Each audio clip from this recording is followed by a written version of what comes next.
22 दिन बाद पाकिस्तान से लौटे बीएसएफ जवान पूनम को देख पत्नी बोली पहचान ही नहीं पाई, कहा मोदी है तो मुमकिन है। लगातार 22 दिनों तक पाकिस्तानी रेंजर्स की हिरासत में रहने के बाद आखिरकार बीएसएफ जवान पूनम कुमार शौर भारत लौट आए। उनकी वापसी से जहां पूरे गांव में खुशी की लहर है, तो वहीं उनकी पत्नी रजनी शॉ के चेहरे पर सुकून और आंसुओं की झलक साफ दिखी। पहले तो मैं पहचान ही नहीं पाई, जवान की पत्नी रजनी ने मीडिया से बातचीत में कहा। आज बहुत खुशी का दिन है। सुबह एक अधिकारी का फोन आया कि पूनम ठीक हैं और वीडियो कॉल करेंगे। जब कॉल आया और उन्हें देखा तो एक पल को मैं पहचान नहीं पाई। उनकी दाढ़ी काफ़ी बढ़ चुकी थी, चेहरा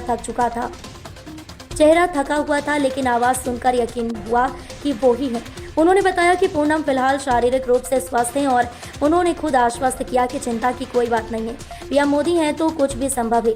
पत्नी रजनी का भावुक धन्यवाद।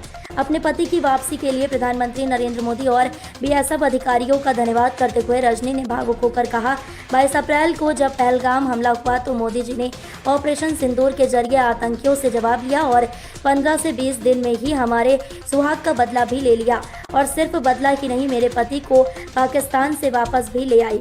बीएसएफ की प्रक्रिया, मेडिकल काउंसलिंग और जांच। बीएसएफ के प्रवक्ता ने बताया कि पाकिस्तानी रेंजर्स ने बुधवार सुबह 10:30 बजे अटारी वाघा बॉर्डर पर पूनम शॉ को भारत को सौंपा।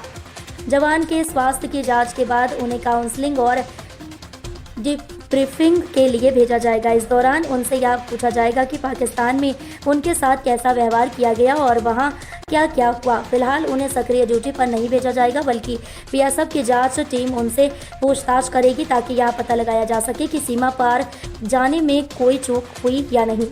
क्या था मामला? 23 अप्रैल 2025 को बीएसएफ जवान पूनम शॉ फिरोजपुर के ममदोट कस्बे के पास किसानों की निगरानी कर रहे थे। गर्मी की वजह से वह एक पेड़ की छांव में बैठ गए, जो अज्ञानता में जीरो लाइन पार करके पाकिस्तानी क्षेत्र में था। पूनम की गिरफ्तारी के बाद उनकी पत्नी रजनी ने अटारी बॉर्डर पहुंचकर अपील की थी कि जब तक उनके पति नहीं लौटते वो वहां से नहीं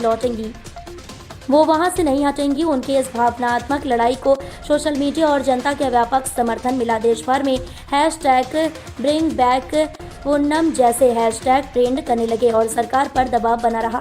बीएसएफ जवान पूनम शॉ के सुरक्षित वापसी सिर्फ एक सैनिक की घर वापसी हुई है, घर वापसी नहीं है। यह एक पत्नी की जिद, सरकार की संजीदगी और पूरे देश की एकजुटता का उदाहरण बन चुकी है।